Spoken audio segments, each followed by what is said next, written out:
Most people can describe a bad relationship in about 4 seconds. The shouting, the silence afterwards, the message left on read for a day and a half. Now describe a good one. Go on, out loud if you're alone. Most people stall. They reach for nice, stable, easy, which are the words you use for a hotel room. And that vagueness costs more than it looks like it costs, because it means you're waiting on a feeling nobody has ever actually described to you. So you wait for something dramatic, and you walk away from things that were quietly working. There are 4 signs. None of them are dramatic. That's rather the problem with them. But first, the thing everyone gets backwards. A healthy relationship isn't one without conflict. It's one where conflict doesn't put the whole thing at risk. John Gottman spent decades in a Seattle lab watching couples argue while machines tracked their heart rates. His prediction claims have been argued over for years, and honestly, the accuracy numbers deserve some skepticism. But one pattern in that work has held up well. What separated the couples who stayed together wasn't how often they fought. It was what happened inside the fight. Someone cracks a joke halfway through. Someone touches the other's arm without stopping the argument. Someone says, "Hang on, that wasn't fair of me." He called these repair attempts. They're small enough to miss on a first viewing of the tape. But they're the difference between an argument that ends and an argument that just relocates somewhere you can't see it. Sign 1. You can be boring together. Not every silence needs filling. Not every evening needs to add up to something.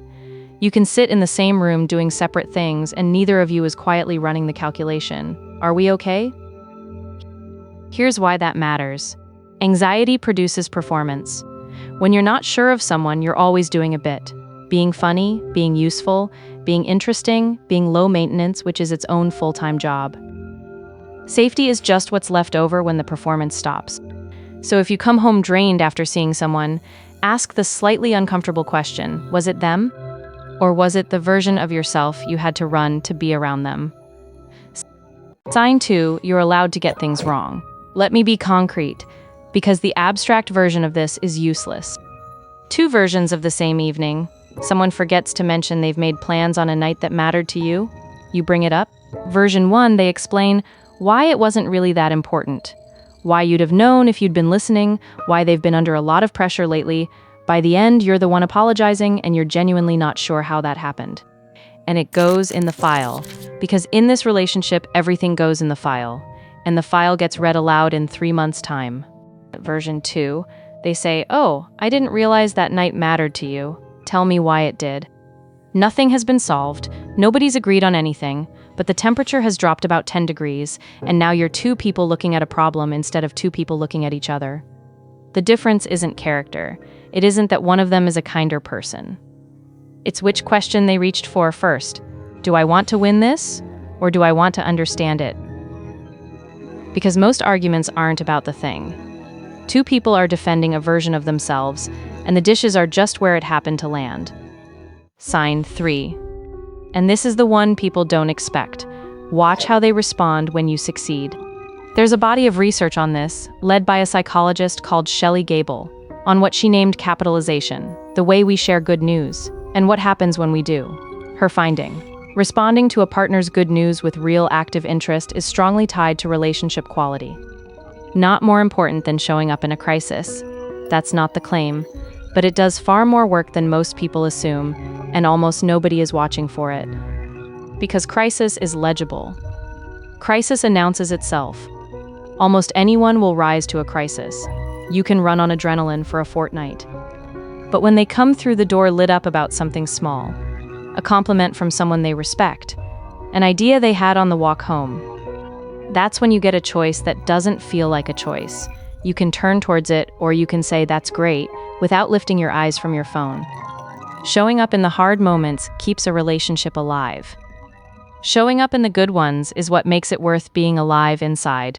Right, this is where most relationship advice goes sideways. Communicate more, be more open, share more, as if the problem were volume. 2 people can talk every single day for 6 years and never once say the real thing. Here's what that looks like. Someone I know spent about a year drafting the same sentence. It was, "I don't think I want to move," 400 versions of it. In the shower, on the drive home, in the 20 seconds before falling asleep. What they actually said eventually was, "I'm open to it, whatever you think is best." They moved, it went badly. And in the row that followed, the other person said the thing that should have arrived a year earlier. "Why didn't you just tell me?"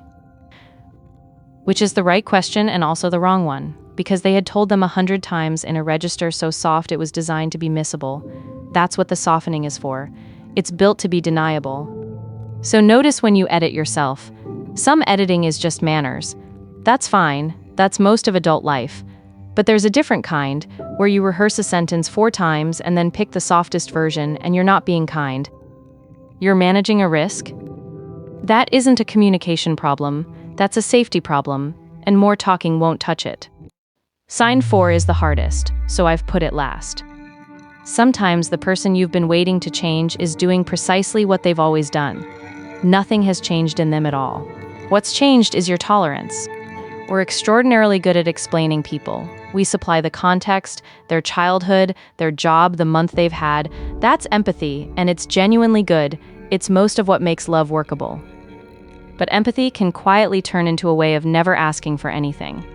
You understand someone so thoroughly, so generously, so completely that somewhere along the line you stopped having needs of your own. And it felt like maturity. So, a test. Name one thing you've asked for in the last month. Not hinted, not hoped they'd notice, not mentioned lightly in a way you could take back if it landed badly. Asked. If nothing comes, that isn't a verdict on the relationship, but it's worth sitting with for a while. Practically, then. Not in theory, tonight. 3 things, and I'd rather you did one of them properly than all 3 badly. 1. Say it inside 2 days, whatever's bothering you. After 2 days, it stops being a request and starts being a resentment, and resentments don't get resolved, they get collected. 2 days ago, it was that comment landed badly. Tonight, it's you always do this. Same event, completely different conversation. 2. Learn one repair sentence. Just one. I don't want to fight about this.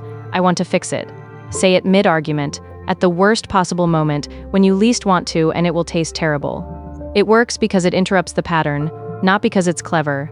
You'll feel like you lost. You didn't. 3. Ask one follow-up. Ask about their day, then ask again, how was it? Fine. What was the worst bit? That's the whole practice. The first question is a formality and everyone knows it. The second one is the only one that means anything. Most people go years without being asked twice. One last thing, and it's the part nobody warns you about.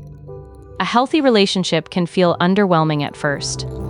If what you're used to is intensity, the pursuit, the not knowing, the flood of relief when they finally reply, then calm reads as absence, as though something's been taken out.